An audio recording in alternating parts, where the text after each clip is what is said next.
gurizada deste meu humilde canal no YouTube. Hoje nós estamos aqui, eu sou o professor Lauro e a gente vai falar sobre as questões fáceis, médias e difíceis no Enem. Eu já quero começar alertando você que se você é uma pessoa que caiu de paraquedas nesse vídeo e pensou, será que este cara vai salvar a minha vida e vai me dar uma fórmula mágica sobre como identificar se a questão é fácil, média ou difícil em qualquer questão do Enem? Você tá no lugar errado, não é esse vídeo, né? Com certeza não é isso. Se te venderem essa fórmula mágica, tá errado, porque simplesmente não tem como, cara. Não tem como. A pessoa que descobrir o grau de dificuldade de uma questão com uma estratégia simples e rápida que o aluno possa fazer no dia, essa pessoa tá multimilionária, porque ela vai vender isso aí, todo mundo vai comprar, porque dentro da TRI, da teoria de resposta ao item, isso é a coisa mais valiosa que um vestibulando pode ter. Você saber se as questões são fáceis, médias e difíceis é extremamente valioso. Mas, professor, então se esse não é o vídeo milagroso que vai me salvar, por que então que tem esse vídeo com esse tempo todo aqui que eu tô olhando aqui embaixo que tem? É porque nesse vídeo a gente vai discutir dicas que podem te ajudar na hora, né? Então, para você não ir sem nada, na hora tem que simplesmente se virar. Eu fiz um levantamento de algumas dicas que vão funcionar para todas as áreas e depois eu vou dar dicas específicas para cada área. Dicas para você encontrar questões fáceis, médias e difíceis, tanto em linguagens quanto em ciências humanas, quanto em natureza e também na prova de matemática. Então, se você ainda não me segue no Instagram, vai lá agora, @LauroInterpretaEnem, se inscreve aqui no meu canal, faz aquelas coisas todas, ativa sininho, faz não sei o que. Eu sou o professor Lauro, sou professor de português e interpretação, professor de redação e literatura também, e eu gosto de trabalhar com a interpretação em todas as áreas do Enem. A interpretação te ajuda em linguagens, te ajuda em redação, mas te ajuda também em humanas, em natureza e matemática. E a gente vai fazer um pouquinho disso aqui hoje. Então, a primeira coisa que eu quero falar pra você é que, como regra geral, para identificar se uma questão é fácil, média ou difícil no Enem, você vai olhar pro enunciado. O enunciado é a chave do Enem, cara. O enunciado é a coisa mais importante de qualquer questão do Enem. Então você tem que confiar no seu taco, confiar no que você estudou ao longo do ano. Se você olhar o enunciado de uma questão e pensar assim, essa questão é complicadinha, é porque provavelmente a maioria dos alunos vai achar ela complicadinha, então ela tende a ser uma questão mais difícil. Se você olhar para o enunciado e pensar, não, essa aqui eu consigo encarar, então essa questão provavelmente vários alunos vão considerar mais fácil também. E aí já é importante desmistificar isso também, né, de querer classificar em fáceis, médias e difíceis. Cara, você já fez o Enem? Já fez o Enem lá na hora, com o tempo contando? Não dá tempo de ver se a questão é fácil, média ou difícil, classificar em 3 partes. Eu tenho inclusive um vídeo aqui no canal, procura aí nos vídeos indicados, sobre a organização do tempo. A única coisa que dá tempo de você fazer é você olhar para a questão e decidir se você vai encarar ela, porque ela é mais fácil, ou se você vai pular ela, porque ela é mais difícil. É isso. Você tem que fazer, vou encarar ou vou pular. Professor, como assim eu caí de paraquedas nesse vídeo? Pular ou fazer, tem que pular a questão no Enem? Ih, meu velho, então você tem muito vídeo para assistir aqui no canal. Vai lá assistir o vídeo de TRI, vai assistir o vídeo de organização do tempo. Você tem muita coisa para aprender. O que eu tô te falando hoje é que olhar para o enunciado de uma questão do Enem vai fazer você definir se você resolve ela agora ou se você pula e deixa para depois. E é isso que a gente está procurando. Mecanismos que façam a gente decidir se a gente vai fazer a questão ou vai pular ela. Então o enunciado é o que te dá essa pista. Nunca, atenção, nunca pule uma questão ou faça ela porque o texto é fácil. Ah, nós temos aqui uma questão que o texto eu entendi. E aqui tem uma questão que o texto é muito confuso. O texto não importa. O que define se a questão é fácil ou difícil, se você vai fazer ela ou vai pular, é a leitura do enunciado. Isso é uma regra geral que vale para todas as áreas. Quando a gente começa a falar de linguagens, primeira área que a gente vai trabalhar, então, linguagens, que é a área que eu dou aula, tem 2 dicas que são bem importantes para ti. A primeira é o tamanho dos enunciados. Quanto maior for um enunciado de uma questão de linguagens, mais informações esse enunciado te traz e, portanto, mais fácil essa questão tende a ser. Quanto maior o enunciado, mais informações para você resolver a questão, mais fácil ela tende a ser. Por quê? Porque quando a gente tem uma questão com enunciado muito grande, as informações do texto talvez não sejam tão necessárias. Talvez você consiga fazer a questão até sem ler o texto. Então o próprio enunciado já te direciona, né? E aí quando eu resolvo questões com os meus alunos, quem faz aula de português, de interpretação comigo, sabe que tem várias questões que eu encontro pistas no enunciado para responder. Então o tamanho do enunciado é interessante. Se tiver uma questão de linguagens com um enunciado muito pequeno, algo simples, de acordo com o texto, é possível afirmar que, ou alguma coisa desse tipo, daí você vai tomar o cuidado, e é muito importante ter este cuidado, né, de ir para o texto, fazer com calma, e deve ser uma questão mais complicada. Então esse ponto é fundamental, vai ser uma questão mais complicada se o enunciado for curtinho. Primeira dica para a prova de linguagens, tá? Aí você verifica em outras áreas se você acha que dá também linguagens, eu te garanto. Segunda dica para a prova de linguagens é a questão do poema, né? Fala-se muito por aí que poema é sempre questão difícil. Calma, calma. Poema não é sempre questão difícil. Questão de interpretação de poemas, sim, é sempre difícil. Só que nem toda questão de poema no Enem é uma questão de interpretação de poemas. Às vezes você tem o poema, mas a pergunta é sobre uma conjunção que está no poema. Você tem o poema, mas a pergunta é a função da linguagem que predomina nele. Você tem um poema, mas a pergunta é sobre alguma figura de linguagem ou algum recurso literário que foi usado nesse poema. E aí não vai ser uma questão difícil. Não vai ser uma questão mais complicada, porque ela não está pedindo a interpretação do poema. Então você pode diagnosticar, sim, que se a tua prova tiver 9 poemas, das 45 questões, dessas 9, 4 cobram a interpretação do poema mesmo. Tu pode escrever que essas 4 questões são difíceis.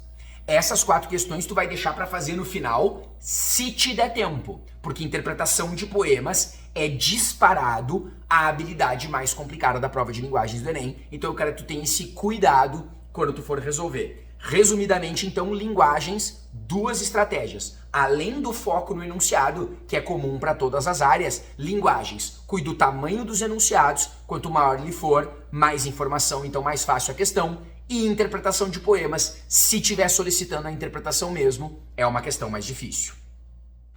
Quando a gente fala da prova de ciências humanas, aí a gente está falando da prova mais interdisciplinar de todo o Enem, né? Se você conhece a prova de ciências humanas, tem algumas questões que você nem consegue diferenciar se elas são de história, se elas são de geografia, se elas são de filosofia ou de sociologia. Parece às vezes até que uma mesma questão nas alternativas mistura tudo. Então a primeira dica que eu gosto de dar muito sobre a prova de ciências humanas é tentar identificar a partir do enunciado, como sempre, como eu falei, é a primeira estratégia, é a dica em comum para todos. Qual é o conteúdo que essa questão está cobrando? Se é uma questão mais conteudista, está fazendo referência à Revolução Cubana, está fazendo referência a um determinado local do Brasil e ao clima como que é nele, ao relevo. Se é uma questão de filosofia que citou o nome de um filósofo, se o enunciado citou o nome do filósofo é porque algum conhecimento sobre esse filósofo vai ser cobrado de ti. Então, separar as questões de humanas em 2 grupos, nas questões que são mais conteudistas, que estão pedindo uma abordagem específica, e nas questões que são meio que uma interpretação geral, né? Que com uma noção geral dos acontecimentos históricos, da postura dos filósofos e das atualidades, você consegue resolver. Geralmente no Enem, pensando em todo mundo que está estudando, questões de ciências humanas que cobrem conteúdos mais específicos, tem que saber o que aconteceu em tal revolução, tem que saber o que o filósofo tal pensa sobre aquilo, tendem a ser questões mais complexas. É por isso, inclusive, que nos últimos anos os alunos vêm comentando que as questões de filosofia estão ocupando cada vez mais um papel de questões mais difíceis. Então, quando eu começo a prova de humanas, eu separo assim, aquilo que eu vejo pelo enunciado que não tem como eu responder se eu não souber um determinado conteúdo. Seja um contexto histórico, seja o posicionamento de um filósofo, seja algo relacionado à geografia, algum aspecto de geografia física, por exemplo. Eu já olho e sei que a questão tende a ser mais complicada, porque a maioria dos alunos vai enfrentar dificuldade nisso. Agora, se é uma questão mais interpretativa, que envolve você conseguir, com uma noção geral de mundo, chegar à resposta, tende a ser uma questão mais fácil. É uma dica que ajuda muito. E a segunda dica para a prova de ciências humanas é você olhar para as alternativas, você olhar a diferença entre elas. Questões na prova de ciências humanas que tendem a ser mais difíceis trazem alternativas muito próximas uma da outra. Você lê a letra A, depois você lê a letra B e a impressão que você tem é assim, mas elas estão dizendo a mesma coisa. Você tem dificuldade em enxergar a diferença entre a B e a C. Essa questão tem tudo para ser difícil. Quando você olha para uma questão que as 5 alternativas são bem claras, qual que é qual, essa está dizendo X, essa está dizendo Y, então essa questão tende a ser uma questão mais fácil. Aí quando você vai para a prova de humanas, isso fica bem claro. Todas as dicas que eu tô dando aqui, né, você tem que colocar em prática. Você tem que ver se na hora que você está fazendo a prova mesmo, você consegue observar isso, né? Porque você está pegando as dicas aqui, tá anotando aí, tenho certeza, mas o principal é você colocar em prática. Então, em resumo, para a prova de ciências humanas, defina se a questão é conteudista ou interpretativa a partir do enunciado e defina pelas alternativas, se as alternativas são próximas ou bem distantes. Quanto mais próximas forem as alternativas, mais confusas, mais que parece que é tudo igual, mais difícil tende a ser a questão. Quanto mais diferentes, mais fácil tende a ser a questão. Lembrando aqui, né, galera, que a gente tá falando de tendências, né? Eu não tô, como eu falei no início do vídeo, isso não é um vídeo milagroso, eu não tô sacramentando, é isso e acabou. Eu tô te dando pistas que eu, inclusive, uso na hora da prova, né? Se você não sabe, então nada sobre o Lauro, eu faço a prova do Enem todos os anos, minhas melhores pontuações como professor de interpretação até hoje foram 132 e 136 acertos, e é curioso que quando eu fiz 132 acertos, eu tive uma nota melhor do que quando eu fiz 136, mas foram as minhas maiores pontuações. Com os 132 acertos, eu cheguei a 766 pontos de média. Então eu sou um professor de interpretação que resolve a prova do Enem aplicando estratégias de interpretação nela. Então o que eu tô te passando aqui são estratégias que eu uso na prática, né? Que eu já usei e me ajudam. Fazem eu gabaritar a prova sem saber nada de conteúdo? Claro que não, mas me ajudam a ter uma boa pontuação que me permitiria ser aprovado em vários cursos de várias universidades, que afinal de contas é isso que você quer. Quando a gente vai para a prova de ciências da natureza, então, aí eu sou aquele cara que treme na prova de ciências da natureza, porque ela é a mais conteudista de todas, né? Não há como dizer o contrário, a prova de ciências da natureza é a mais conteudista das 4 áreas do Enem. E aí como é que eu me viro em relação à interpretação para isso, né? A primeira coisa é que se ela é mais conteudista, vamos usar o conteúdo a nosso favor. Quem é que determina se uma questão de ciências da natureza é fácil ou difícil? O conteúdo. Se você tiver uma questão sobre ecologia, que é um conteúdo que os alunos consideram mais tranquilo, porque todo mundo sabe que vai cair no Enem, sempre cai ecologia, e as aulas são um pouco mais acessíveis, tem um pouco mais de interpretação envolvendo. Tende a ser uma questão mais fácil. Agora, quando você pega um conteúdo de física, daqueles bruxos assim, ó, que você olhou, você já olha para a questão, o desenho dela já te assusta. Tu vê que tu não vai entender nada daquilo, tem vetor e flecha puxando para tudo que é lugar. Esse susto que tu tomou inicial, a maioria dos alunos vai tomar também. Então essa questão tende a ser uma questão mais difícil. Quando você vai separar as questões de natureza, isso você não pode fazer isso nos outros, né? Por exemplo, história lá que a gente falou em humanas agora há pouco. A gente separou em conteudista e interpretativa. Mas não é o quanto o conteúdo é difícil que torna ela difícil, porque a questão pode ser sobre um conteúdo difícil, mas ela é fácil, o enunciado dela. Agora, natureza pode cravar. O conteúdo é difícil, a questão é difícil. O conteúdo é mais fácil, a questão é mais fácil. Então, quando a gente vai priorizar, inclusive, o nosso estudo da área de ciência da natureza, a gente tem que estar ligado nisso, né? Os conteúdos que mais caem são conteúdos que eu tenho mais um fácil acesso, porque eu vou separar esses conteúdos que mais caem naqueles que são mais fáceis para mim, para eu garantir uma boa TRI, né? É por isso que essas listas de conteúdos que mais caem, para ciências da natureza funciona muito bem. Para linguagens já fica meio assim. Eu tenho certeza que você já pegou alguma lista em algum lugar de conteúdos que mais caem de cada área, aí você pegou os de natureza e pensou, show, vou focar nisso aqui. Aí você tentou fazer a mesma coisa para linguagens e humanas e parece que não deu muito resultado, assim. Bah, eu peguei esses que mais caem aqui, mas não adiantou. É isso, porque vai adiantar com a área mais conteudista de todas, que é ciências da natureza. Então, se para alguns é uma pena, né, é um lamento que ela seja mais conteudista, porque não sabem o conteúdo, vamos tentar usar isso a nosso favor. Qual o conteúdo que está caindo nessa questão para eu determinar? Você pode tranquilamente, em ciências da natureza, determinar que certos conteúdos vão envolver uma questão mais complicada e, portanto, você não vai tentar fazer num primeiro momento. Vai jogar lá para o final do texto. E aí eu já entro com outro fator, com a outra dica de natureza, que são as questões que envolvem cálculo, né? Questão que envolve cálculo em ciências da natureza é difícil. Você vai dizer, não, professor, tem uns cálculos que são ali, ó, simplesinho de fazer e tal. Cara, o Brasil é famoso no mundo por ser uma das piores notas que tem nos índices de avaliação em português e matemática.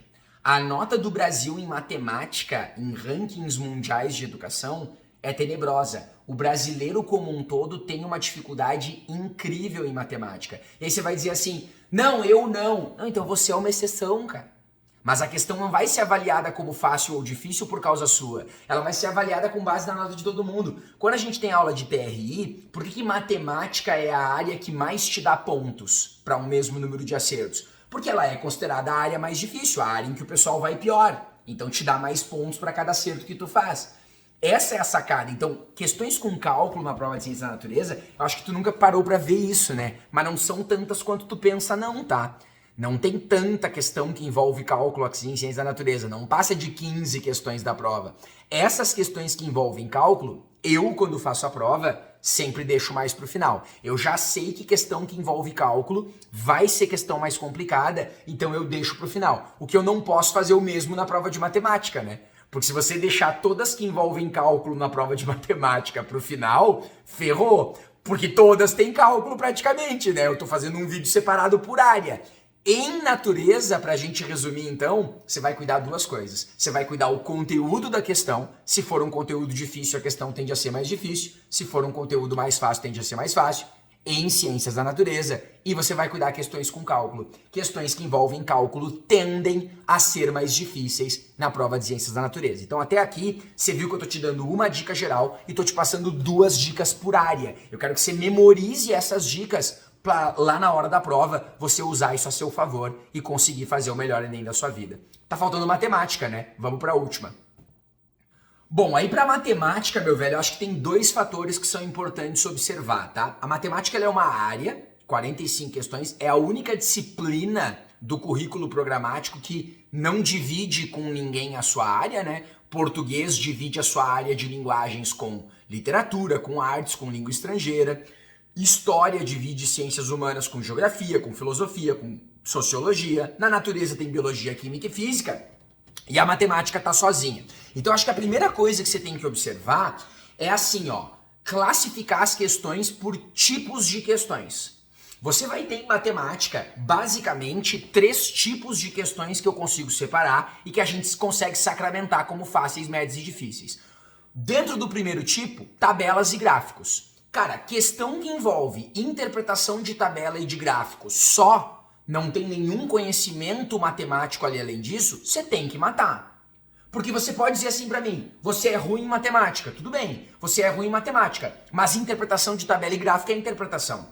Essas questões você tem que matar, elas envolvem um cálculo de, no máximo, divisão, subtração, adição e multiplicação, você vai cravar nelas. Essas aí você pode garantir como fáceis. Ao mesmo tempo, quando você tem questões, que é o extremo oposto, que envolvem raciocínios matemáticos complexos, em que às vezes as alternativas são extremamente confusas, pega, por exemplo, aquelas questões que a letra A diz que a resposta é raiz de 4 sobre 3, a letra B diz que a resposta é raiz cúbica de 217, e a letra C diz... Sabe quando vem essas bizarrices nas alternativas? Já pode cravar que é uma questão difícil, né? Então eu posso dizer para você, como síntese disso, que quanto mais a questão envolve de conhecimentos matemáticos, você tem que saber sobre trigonometria para resolver, você tem que saber o que é um número fatorial, saber decompor ele para fazer, mais difícil ela é. E quanto menos conhecimentos matemáticos ela envolve, é uma questão que só envolve adição, subtração, multiplicação e divisão e o resto é interpretação, ela tende a ser mais fácil. Então a primeira dica é o tipo de questão. Separa, quem tem medo da prova de matemática tem que saber que mesmo a prova de matemática vai ter questões fáceis, médias e difíceis. O seu problema é que você está fazendo a prova de matemática e se no seu caderno de questões, logo no início, começa a aparecer aquelas questões com logaritmo, com raiz de não sei o que, as alternativas nem número tem letra, você já entra em parafuso. Então a prova de matemática tem 3 tipos de questões. As só interpretativas, as muito conteudistas e as que dividem meio a meio. Tem um pouco de interpretação e um pouco de conteúdo. Saber diagnosticar isso antes de começar vai te ajudar muito, porque, cara, se tu garantir a nota nessas questões que são mais interpretativas, que estão envolvendo pouco conhecimento matemático, questão de média, mediana e moda, por exemplo, geralmente vão envolver só esses conceitos. Se você garantir essas questões, mesmo que você tenha um número baixo de acertos, você consegue uma nota gigantesca, cara. Eu, professor Lauro, já consegui acima de 800 em matemática, com 30 acertos. 30 e pouquinhos acertos, acima de 800 em matemática. Eu já consegui acima de 840 em matemática, com um pouquinho mais de 30 acertos. Por quê? Porque o meu desempenho foi coerente. Eu não quis ficar resolvendo a questão mais difícil da prova que envolve não sei quantos cálculos. Eu priorizei aquelas que eu sei que a galera vai matar porque envolvem pouco conhecimento matemático. Então a gente pode estabelecer que o tipo de questão, de acordo com o grau de conhecimento matemático que ele exige, ajuda na dificuldade da questão. E o outro processo que me parece muito claro é o que eu chamo de quantidade de raciocínios. Quantos raciocínios você tem que fazer para matar a questão? Tem questão de matemática que ele te dá o texto introdutório, te dá o enunciado, tu faz um raciocínio e chega na resposta. Agora tem outras que ele te dá as informações, tu faz um raciocínio. Esse resultado desse raciocínio faz com que tu tenha que fazer outro raciocínio para chegar na resposta. Né? Eu tenho certeza que se você está estudando para o Enem, você ouviu o que eu falei e está lembrando de questões que são assim. Tem questões que tu faz um raciocínio e chega num resultado. Esse resultado ainda não é a resposta. Daí tu faz outro raciocínio com esse resultado e vai para outro resultado. Esse resultado ainda não é a resposta. E aí tu faz outro raciocínio para chegar na resposta. Então, a quantidade de raciocínios que você faz em uma questão de matemática para chegar na resposta vai interferir no grau de dificuldade. Questões que você faz um cálculo lógico e pá, tem a resposta, tendem a ser mais fáceis. Questões que precisam de 2, 3 e às vezes até 4 raciocínios para chegar na resposta, tendem a ser questões mais difíceis. E eu tenho certeza que se você botar isso em prática, você vai entender exatamente o que eu tô falando, a quantidade de raciocínios feitos. Então eu espero que esse vídeo tenha servido para você dar uma relaxada, né, em relação a tudo isso, para você perceber o quanto as áreas são diferentes e conseguir fazer uma boa prova. Na prova de matemática, eu resumo nesses 2 raciocínios: o tipo de questão, o quanto de conteúdo matemático ela envolve, ou o quanto ela é só interpretativa. Quanto mais conteúdo, mais difícil, quanto mais interpretativa, mais fácil, né? O estilo da questão, se ela cobra operações difíceis matemáticas ou só o básico. E o outro é a quantidade de raciocínios que precisam ser feitos. Quanto mais raciocínios ela exigir, mais difícil, porque mais longa, né, tende a ser a questão. Agora, se é só calcular um determinado valor e chegar na resposta, então ela tende a ser mais fácil. Com isso, eu consegui te dar aí, né, um levantamento de 9 dicas gerais, uma geral sobre todas as provas, 2 para cada área para você fazer. E para encerrar esse vídeo, quero fazer mais uma. Vamos transformar esse vídeo num vídeo de 10 dicas. 10 dicas para você achar as questões fáceis, médias e difíceis na prova. E a 10ª dica que eu quero dar para você é, meu velho, confie no seu estudo. Confie no seu estudo. Quanto mais você estuda uma área, mais você está apto a ver o quanto aquelas questões são fáceis, médias e difíceis. Você está assistindo videoaula de história, aquela videoaula está te ajudando a perceber se a questão é fácil, média ou difícil. Você está vendo uma aula de matemática, de resolução de exercícios, aquela aula está te ajudando. Porque você concorda comigo que o seu professor de história tem mais condições de ver se uma questão é fácil, média ou difícil do que você? Porque ele sabe mais história que você. O seu professor de física tem mais condições de ver se uma questão de física é fácil, médio ou difícil do que você, porque ele sabe mais física do que você. Então, meu velho, me parece lógico nesse momento do vídeo que quanto mais você estudar, mais você se dedicar, mais você se esforçar, mais fácil vai ficar para você perceber se uma questão é fácil ou difícil no Enem. Fechado, galera? Qualquer dúvida que você precisar, escreve para mim nos comentários. Não esquece de me seguir no Instagram, @laurointerpretaenem. Espero uma mensagem sua por lá. Aqui a gente tem todos os meus vídeos gratuitos no canal do YouTube. Eu tenho alguns cursos pagos também que você pode adquirir se tiver o interesse, quiser me conhecer mais. Tem o link na bio do perfil do Instagram com todas as informações sobre o meu trabalho. Espero você lá, beijinho e até a próxima.